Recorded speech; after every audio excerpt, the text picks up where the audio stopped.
Hello વિદ્યાર્થી મિત્રો, જય દ્વારકાધીશ. આજે આપણે ભણીશું સેલ ઓર્ગેનેલ્સમાં બીજો પાર્ટ આવે છે ગોલ્ગી એપાર્ટસ.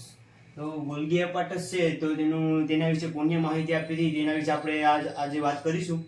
તો it was discovered by Camillo Golgi in 1898. એટલે કેમેલિયો ગોલ્ગી નામના વૈજ્ઞાનિકે 1898 માં ડિસ્કવર કર્યું હતું ગોલ્ગી એપાર્ટસ વિશે. બીજું આમાં એ વાત છે કે તે છે ને એક પ્રકારનું યુકેરિયોટિક ઓર્ગેનલ છે. Subscribe to my channel એટલે કે તેમાં ન્યુક્લિયસ and also છે, press this present bell હોય છે. icon. બીજું આપણે આજે તેના સ્ટ્રક્ચર વિશે વાત કરીશું. તો જ્યારે ન્યુક્લિયસ છે ત્યારે એન્ડોપ્લાઝમિક રેટિક્યુલમમાં એન્ટર થાય છે ત્યારે તે એક પ્રકારનું છે ને ટ્યુબ્યુલ્સનું નેટવર્ક બને છે જેને તે ટીશ્યુ હારે કનેક્ટેડ જોવા મળે છે. બીજું છે કે અહીંયા આપણે જે એક સ્ટ્રક્ચર બને છે જેને તે સિસ ફેસ નામનું હોય છે. પછી તેમાંથી આગળ જે એન્ટર પ્રોસેસ થાય છે તેમાં આપણે ગોલ્ગી એપાર્ટસ જોવા મળે છે.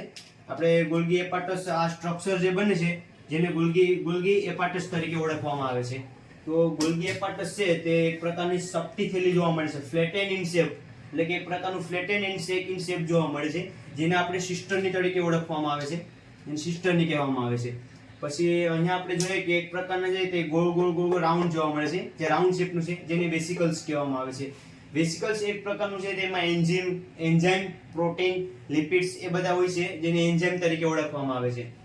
હવે આપણે એમાં જોઈએ કે ટ્રાન્સફેસ તરીકે ઓળખવામાં આવે છે અને એક પ્રકારનું લાઇસોસોમ વેસિકલ્સ નું નિર્માણ થાય છે.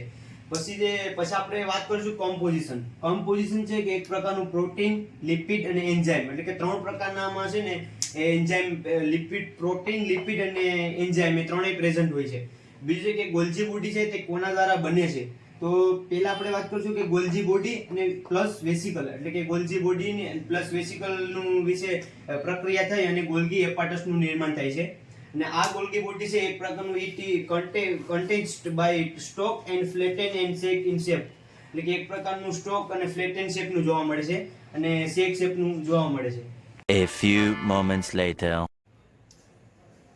હવે આપણે વાત કરીશું ગોલ્જી એપાર્ટસ વિશે, એટલે કે તેના સ્ટ્રક્ચર વિશે વાત કરીશું કે તેનું સ્ટ્રક્ચર છે તે કેવા પ્રકારની તેની રચના જોવા મળે છે. બીજું છે કે આપણે જોઈએ તો તેમાં બે પ્રકારની સાઇટ આવેલી હોય છે. પહેલી છે ફોર્મિંગ સાઇટ અને બીજી છે મેચ્યોરિંગ સાઇટ. ફોર્મિંગ સાઇટ અને મેચ્યોરિંગ સાઇટ એ બે પ્રકારની સાઇટ જોવા મળે છે. તેના વિશે આપણે આગળ વાત કરીશું. તો આ સ્ટ્રક્ચર છે જે ફ્લેટેન શેપનું જોવા મળે છે તેને આપણે સિસ્ટરની તરીકે ઓળખવામાં આવે છે. તો સિસ્ટરની છે તે એક પ્રકારની they are interconnected tubules around the centre, એટલે કે એક પ્રકારની ઇન્ટરકનેક્ટેડ ટ્યુબ્યુલ છે તે એક પ્રકારનો અરાઉન્ડ સેન્ટર બનાવે છે જેને આપણે વેસિકલ્સ તરીકે ઓળખવામાં આવે છે. વેસિકલ્સની અંદર ઘણા બધા કોમ્પ્લેક્સ જોવા મળે છે, જેમ કે લિપિડ જોવા મળે, પ્રોટીન જોવા મળે, ઘણા બધા કોમ્પ્લેક્સ જોવા મળે છે. બીજું આ સ્ટ્રક્ચરને આપણે ગોલ્ગી એપાર્ટસ તરીકે ઓળખવામાં આવે છે. અને બીજું છે કે ગોલ્ગી કોમ્પ્લેક્સ તેને કઈ રીતે કહેવામાં આવે છે કારણ કે તે stack of cisternae associated with vesicles called by Golgi complex, એટલે કે એક પ્રકારનું વેસિકલ છે તે સ્ટોક સિસ્ટરની બને અને તે ગોલ્ગી કોમ્પ્લેક્સનું નિર્માણ કરે છે જેને આપણે ગોલ્ગી એપાર્ટસ તરીકે ઓળખવામાં આવે છે. હવે આપણે તેમાં બે પ્રકારની સાઇટ જોવા મળે છે તેના વિશે વાત કરીશું. તો પેલું છે ફોર્મિંગ સાઇટ અને બીજું છે મેચ્યોરિંગ સાઇટ. તો ફોર્મિંગ સાઇટ છે એને ફોર્મિંગ સાઇટ કઈ રીતે કહેવામાં આવે છે કારણ કે ફોર્મિંગ સાઇટ એટલે કે તે ગોલ્ગી બોડી છે એટલે ગોલ્જી બોડી છે બનવાની શરૂઆત કરે.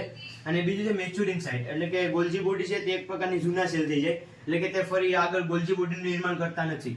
અને ફોર્મિંગ સાઇટ છે તેને આઉટર સાઇટ કહેવામાં આવે છે અને મેચ્યોરિંગ સાઇટ છે તેને ઇનર સાઇટ તરીકે ઓળખવામાં આવે છે. બીજું છે કે આની તે હેજ કન્વર્સ સરફેસ જોવા મળે છે અને બીજું છે કે આ કોન્કેવ સરફેસ જોવા મળે છે, એટલે કે મેચ્યોરિંગ છે તે ગુફા જેવી રચના જોવા મળે છે અને ફોર્મિંગ સાઇટમાં જે ગુફા જેવી રચના જોવા મળતી નથી. બીજું છે કે it is a format by fusion of vesicle which are divided SER યાની કે એન્ડોપ્લાઝમિક સ્મૂધ એન્ડોપ્લાઝમિક રેટિક્યુલમ, એટલે કે સ્મૂધ એન્ડોપ્લાઝમિક રેટિક્યુલમ છે તે સૌપ્રથમ નીકળી અને વેસિકલમાં એન્ટર થાય છે. વેસિકલમાં એન્ટર થયા બાદ તેનું ફ્યુઝન થાય છે અને ફ્યુઝન થઈ અને ફોર્મિંગ સાઇટનું નિર્માણ કરે છે. બીજું છે મેચ્યોરિંગ સાઇટ. તો મેચ્યોરિંગ સાઇટમાં it is a broken down into vesicle at later, એટલે કે વેસિકલ છે તે બ્રોક ડાઉન થઈ જાય, એટલે કે વેસિકલ છે તે આગળ જાય અને તૂટી જાય અને તે મેચ્યોરિંગ સાઇટનું નિર્માણ કરતા નથી. A few moments later.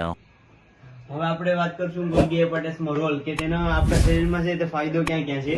તો it is a cellular secretion. Cellular secretion આપણે જોઈએ એક્ઝામ્પલ કે આ રાઇબોઝોમ છે, તો રાઇબોઝોમ ને જ્યારે સિક્રેશન થાય ત્યારે જે RER એટલે કે રફ એન્ડોપ્લાઝમિક રેટિક્યુલમ બને, એમાંથી પછી આ રફ એન્ડોપ્લાઝમિક રેટિક્યુલમ નું સિક્રેશન થાય અને તેમાં ગોલ્ગી એપાર્ટસ નું નિર્માણ થાય છે. અને આ ગોલ્ગી એપાર્ટસ છે તે પેકેજિંગ નું કામ કરે.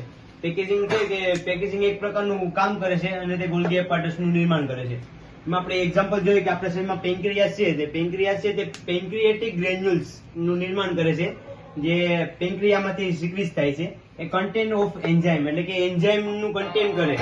બીજું છે કે તે પેકેજિંગ મટીરિયલ જોવા મળે છે. એટલે પેકેજિંગ મટીરિયલ છે કે એક પ્રકારનું છે કે વર્ક કામ કરે છે અને ગોલ્ગી એપાર્ટસ નું નિર્માણ કરે. બીજું છે modification of protein, lipid and carbohydrate. એટલે કે કાર્બોહાઈડ્રેટ છે તે સૌપ્રથમ છે એડ થાય પ્રોટીનમાં, પ્રોટીન પછી તે લિપિડમાં એડ થાય છે, જેને આપણે ગોલ્ગી એપાર્ટસ તરીકે ઓળખવામાં આવે છે. તો પ્રોટીન પ્લસ કાર્બોહાઈડ્રેટ તો તે ગ્લાયકોપ્રોટીનનું નિર્માણ થાય છે, અને બીજું છે લિપિડ પ્લસ કાર્બોહાઈડ્રેટ તો ગ્લાયકોલિપિડનું નિર્માણ થાય છે.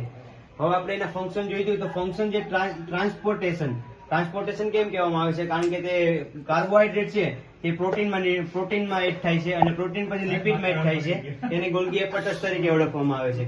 બીજું છે મોડિફિકેશન છે તે કાર્બોહાઈડ્રેટ, લિપિડ અને પ્રોટીન એક પ્રકારનું મટીરિયલ છે. બીજું છે પેકેજિંગ એટલે કે તે એક પ્રકારનું વર્ક કરી અને ગોલ્ગી એપાર્ટસ નું નિર્માણ કરે છે. Brother was caught in the crossfire. Was caught in the crossfire.